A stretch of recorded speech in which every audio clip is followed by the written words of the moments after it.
How to add music to your profile on Instagram. What is up everyone? Welcome back to the channel. In today's tutorial, I'm going to be showing you guys how to easily add music to your profile on Instagram. But before getting started, don't forget to hit the like button down below and hit the subscribe button as well. Now, without any further ado, let's jump right in. First thing first, you'll have to open up your Instagram app.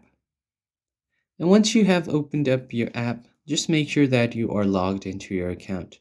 Now, in order to add it to your profile or add song to your profile, you just want to head over to your profile icon by tapping on the bottom right corner.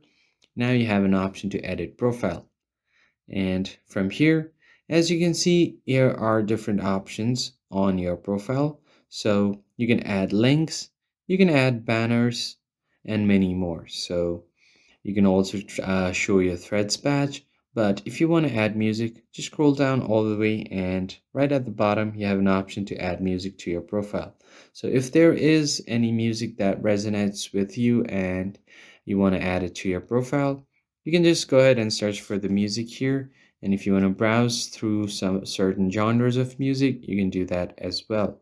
Now I'm just going to select a random song to add on my story or my profile, and once you do that, you should be able to add the part of the music on your profile. So just tap on done and then it will be added to your profile. So I'm just going to go ahead and go back to my profile. And as you can see, this music has been added to my profile. And that's all. I hope you found this tutorial helpful and I'll catch you guys on the next one.